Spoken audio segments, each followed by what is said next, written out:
So what are your thoughts right now on where we are in the Pokemon card market? Like, are you excited right now? It seems like a lot of good opportunities out there. If you remember, we've talked about this a million times, but during April, May, kind of around that beginning of summer, there was a lot of cards that just kind of they blew up in price. It was nuts. It seemed like every day a new card was getting bought out. It was getting manipulated. But it seems like all of that is gone. Like, things have just completely retraced to where they were prior to this surge that we had in a lot of prices. I was looking at the alternate art Charizard V from Brilliant Star. So if that's a card that you don't have right now, and if you were looking at it prior to this giant increase that we had, so right around March, let's say, it was right around $115 to $120 for that alternate art Charizard V. Then it exploded in price. And if you look right now, it's like $125. So it's pretty much lost everything it's gained. And that's the case for a lot of alternate arts out there. So if you're still looking at picking up alternate arts to fill out your Sword and Shield binder, or even if you're looking to fill out your Scarlet and Violet era binders with special illustration rares, a lot of them have retraced. Now, not everything has retraced, and we're actually going to look at 15 cards that have just continued to climb and climb and climb, just doing huge things over the past year. It's very, very interesting to kind of look at, but a lot of them are not necessarily ultra modern cards. Now, when I look at modern cards, what do you kind of look at? Like, I look at black and white on. I think black and white on, basically any of that is modern. Really ultra modern for like Sword and Shield, Scarlet and Violet, but prior to Black and White, I kind of classify more as like vintage era stuff, Diamond and Pearl, Heart Gold, Soul Silver, and then obviously the Wizards of the Coast era, the EX era, things like that. So that's kind of where the cutoff is, in my mind at least. A lot of people have it different, but if we look at the modern market, and most of this is going to be the modern Pokemon card market, it's very interesting to look at. So I'm gonna flip you guys around. Don't forget, we are giving away an entire master set of Shrouded Fable to one lucky subscriber. So make sure you are subscribed to the channel, and then click on the video in the description down below. Leave a like and a comment on that video. Come back on August 23rd to see if you are the winner. Good luck.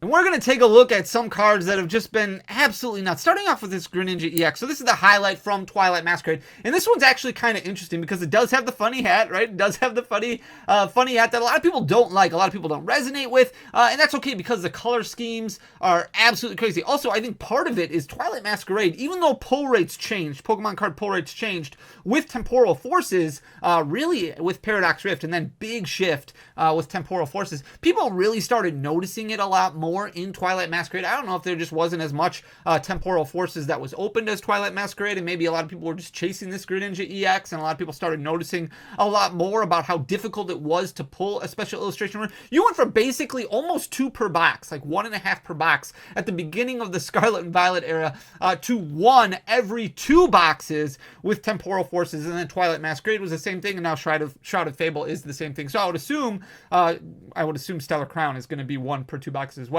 But this Greninja EX has been absolutely nuts. It's continued to climb. You can see in May when Twilight Masquerade came out, it was actually on a downward trend right when the set released, which is what you see. That's normal. That's very normal. And it dropped down to $118.77. So it was right around the most expensive Scarlet and Violet era cards that we have right now, which start with Char and end with Izzard. So like the Charizard from Paldean Fates, the Charizard from Scarlet and Violet 151. Those are your big hitters, basically from the Scarlet and Violet block. The only couple of cards that are worth over $100. And then you have the Greninja EX, which didn't settle at 118. Instead, it just climbed and climbed and climbed. And it did level off a little bit in June and July, and then it took another step forward in August, and it just keeps continuing to take another step forward. The demand for this card is very high, and the supply just does not seem to be there. So it's sitting at $289.30 currently. Obviously, a small sample size because it's only been out for a few months, so it'll be interesting to see how it continues to trend. I don't think we're going to worry and have to worry about a Umbreon situation here, because even though it's 1 per 2 boxes for a special illustration rare, it's still way easier to pull when you compare it to like an alternate art VMAX, which is way more difficult to pull. It's usually 1 per case, 1 per 7 booster boxes for those alternate art VMAXs. So a lot easier to pull a special illustration rare, but the Greninja demand is obviously there. It keeps climbing, knocking on the door of $300. Then we've got the Reggie Drago V-Star, and this is a very different beast altogether. So this, if you have a copy or multiple copies of Reggie Drago V-Star and you don't play the game competitively, now is the time to trade them off. off. Now is the time to move on from them. Shrouded Fable made a big impact on Reggie Drago V-Star, as if it wasn't good enough the way it was in the competitive market. It is going to be popular at Worlds. It is going to be played at Worlds next week. I don't know how well it's going to do. The jury is out on that. Obviously, I can't see into the future.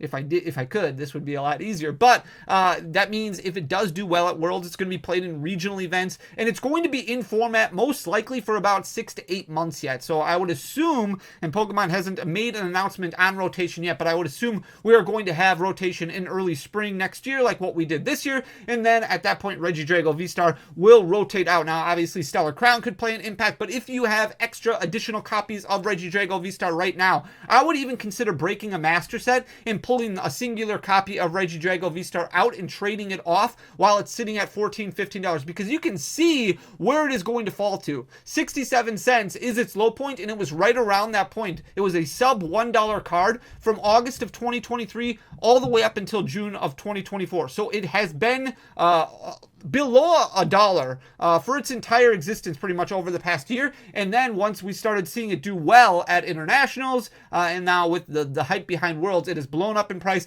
A $15 card may not seem like a whole lot, but that is going to really help cover quite a few holes that you might have if you're trying to fill out a master set from Twilight Masquerade, and maybe you're like, hey, I'm going to use this to offset the cost of the Hearthflame Ogerpon or the Wellspring Ogerpon, because they're getting fairly close in price. So definitely something to take advantage of. It's sitting at $13.24 right now, but it won't hold that price forever. So definitely one of those cards because of competitive play that you may want to take a look at moving. Some of the Charizards are doing really well right now as well. Hidden Fates in general has done really well over the past several months. We saw this balloon right around April, May, just like what we saw from a lot of other sets. However, Hidden Fates has not had that retrace as much as some of the other cards and some of the other sets. So you can see in January of 2024, this was sitting at a one-year low. It was sitting at $376.44. It did start climbing quite a bit, and then in June, it took another step forward. It jumped up quite a bit. It hit $453.86. That was kind of around the middle of July, and now it's backed off a little bit, but it's still sitting at $447.84. So way above. You're looking at about $75 above where it was, so about 20% above where it was in January of 2024, which is quite the big leap for that Charizard GX.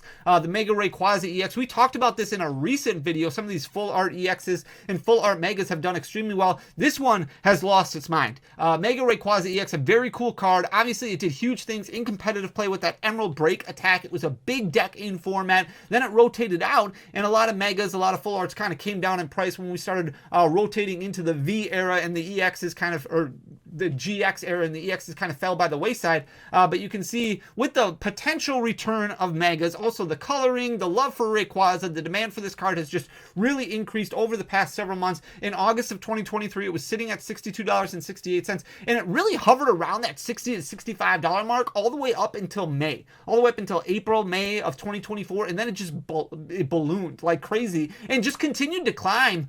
You can see hitting $177.29 as its one-year high. It just hit that a couple weeks ago. It's only lost a few bucks, so it's sitting at $174.96, but over $115 increase over the last just couple months, and that's very interesting to see that Mega Rayquaza continue to climb. Here's the Mega Charizard EX secret, or this is the regular one from Flashfire. So this is not, there's two different variants. There's technically 4 different variants of Charizard in Flashfire. So there's the blue and the red. This is the blue one right here. This is the 69 out of 106 variant instead of the secret rare. There's also a secret rare Mega with the gold border. This one was down to $81.24 in January of 2024. It's gained about 30% over the past 6 months or so and continuing to climb. You can see it's about $30 up, or 30% up for the year, sitting at $109.61 currently, but continuing to climb in that upward direction, which is very interesting. Here's the Team Aqua's Kyogre EX. A lot of attention paid to this one as well from Double Crisis. I didn't put the Groudon on here, but the Groudon is also doing extremely well. You can see in October of 2023, this was sitting at a one-year low of $87.73. It's up almost 40% this year, continued to climb, and really once March hit, that's when it really started taking off, and now took another step forward over the past month. It's sitting at $129.54 currently, so that's a one-year high for this card. Double Crisis, a very small set. It was a subset that was released. There wasn't a whole lot of attention paid to it because the only really big card in the set at the time was more focused on competitive play, which was Team Magma's Secret Base. It was a stadium card that a lot of people wanted to play. There wasn't a lot of hype behind the Kyogre and the Groudon, but it's a very small set. Very expensive booster packs right now for the booster pack collectors out there. I mean, it's been over $50 or so over the past few years now, which is absolutely crazy. Here's the Ninetales illustration. This is the most modern card that we're going to look at. A lot of illustration rares doing well still. It hasn't retraced a whole lot, but the Ninetales, even though it's a fairly easy pull, the artwork on it is obviously very, very cool, sublime, beautiful, wonderful artwork. In March of 2024, it was sitting at $5.58. Then we saw in May a lot of illustration rares just jump forward, a lot of them getting bought out. Some people were talking about manipulation when it came to illustration rares, and I do think there was some of that went down, but I also think some of them were just, it was more like, okay, well, this is probably should be a little bit more expensive than what it is. We're going to start focusing more on the Scarlet and Violet generation, leave the Sword and Shield generation behind us. And now Ninetales has just continued to climb like crazy. It's sitting at $12.76, which isn't obviously a super expensive card, but when you look at where it was in May, sitting right around $5.50 or so, it's over doubled in price. Very strong growth for the Ninetales, and a card that's not too difficult to pull. You can master the set of Obsidian Flames for just over a case, which is very attractive in Scarlet and Violet, considering the fact that everything else takes several cases. Here's the Sabrina's Gengar. This is the oldest one that we're going to look at. We've done a video on Gengars in specific before. Gengar historically just does extremely well. It's a very, very popular Pokemon that a lot of people like to collect. So if you have a Pokemon that you really enjoy collecting, like whether it be Pikachu, I want to collect all the Eevee cards, I want to collect all of the Turtwig cards, whatever your favorite Pokemon is, a lot of people want to collect all the Gengar cards. And usually Gengar is a rare or an ultra rare. And here's the Sabrina's Gengar non-holo rare. And this is the unlimited price. This isn't even the first edition. So this is from Gym Challenge. You can see in August of 2023, it was sitting at $30.54. It's up almost 40% over the past year and continuing to climb. This isn't even the holographic variant, sitting at $41.56 currently, which is just off of its one-year high of $41.99. So there's even some vintage cards that are still doing extremely well, still climbing in price. Here's the Armored Mewtwo from the Sun and Moon promos in August of 2023. This was sitting at $45.61.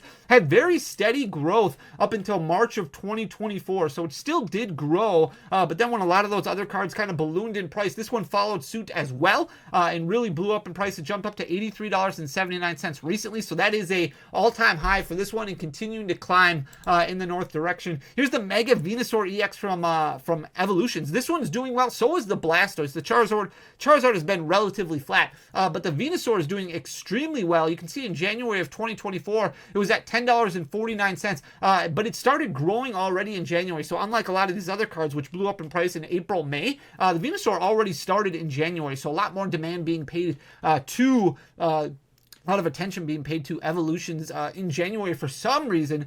In January of 2024, this one was sitting at $10.49. Now it's over doubled in price over the past 6 months. So you're looking at 89% growth for the year, with the majority of that being made up since January of 2024. It's sitting at $22.13 now and continuing to climb. So if you're paying attention to your collection and seeing a lot of it drop, there is some stuff that's happening on there that might be offsetting it, because there's still some cards that are growing extremely well, like this Dialga EX from Phantom Forces. This was kind of our first introduction to the silver cards. We had those gold cards before with the Zekrom and the Reshiram at the beginning of Black and White. Phantom Forces introduced us to our first real silver card with the Dialga EX. Very cool looking card. In August of 2023, this was sitting at $180.12. It's up over 28% for the year, almost 30% growth over the past year. Very cool card. A lot of demand for this one as well. $231.76 is where it's continuing to sit. Not a card that sells as frequently because it does have a higher price tag, but it continues to just travel north and grow in price. Here's the Energy Retrieval. Part of this is because of competitive play as well,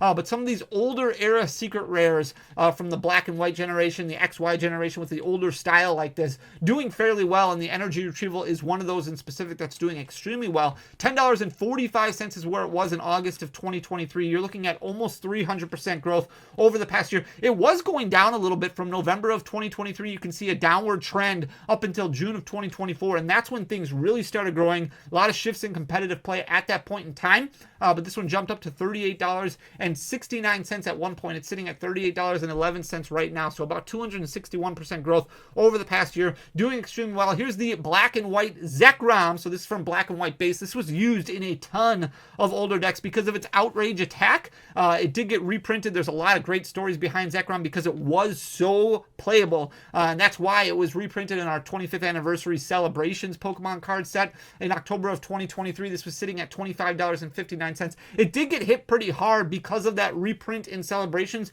but now it's been steadily climbing over the past 6 months. You can see in January of 2024 hovering right around $26, $27. Now it's gained about 20% since then, so it's jumped up to $34.45 and continuing to trend upwards. Here's the Umbreon GX, some rainbow rares from the Sun and Moon era doing extremely well. Now we will have kind of a return of rainbow rares in Stellar Crown, but the Umbreon GX doing extremely well. Some of them got hit really hard in May, April, like you saw the Blaziken VMAX from Chilling Reign it jumped up like crazy. Same thing with like the Sylveon VMAX, the Gyarados VMAX, the Giratina VMAX, the Lugia V-Star or Giratina V-Star. The Umbreon GX, kind of the same thing in March of 2024. It was sitting at that 1 year low of $35.09 and then jumped up over 50%, almost 60% over the course of a few months. It jumped up to $64.21. It has not retraced as much as what we've seen from a lot of other cards, so because of that, it's sitting at $61.18 currently. Then we've got the Charizard and Braixen. This one saw a huge growth pattern in March as well,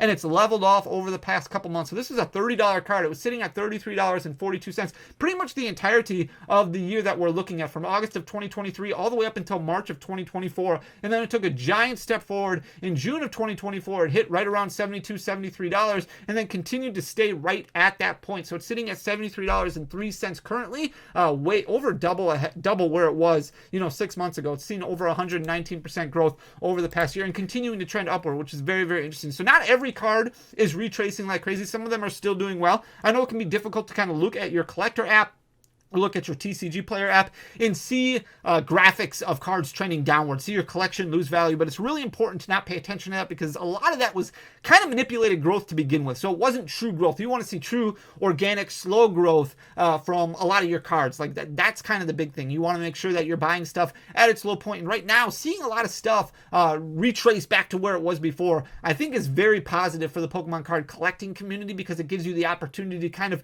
start focusing on where you should be focusing when it comes to Pokemon card collecting, and that's paying attention to the cards that you can kind of utilize to work for yourself, like what we see with the Reggie Drago V-Star, or what we see with Radiant Greninja, or what we see with some of those other cards that are staple cards in a lot of decks moving forward that you might want to trade off. A little bit easier to pull anyway, so you'll probably pull one again, or it'll be easy once it rotates out of competitive play to purchase it back at a much, much cheaper rate. But it's very, very fun to kind of look at the market, retrace back, and give people more of an opportunity that they may have missed out on originally, as long as they didn't buy into the hype and things like that. So I hope you enjoyed the content. If you did, please hit that subscribe button down below, leave a like, leave a comment. It goes a really long way for the algorithm. I won't have any videos scheduled for this week.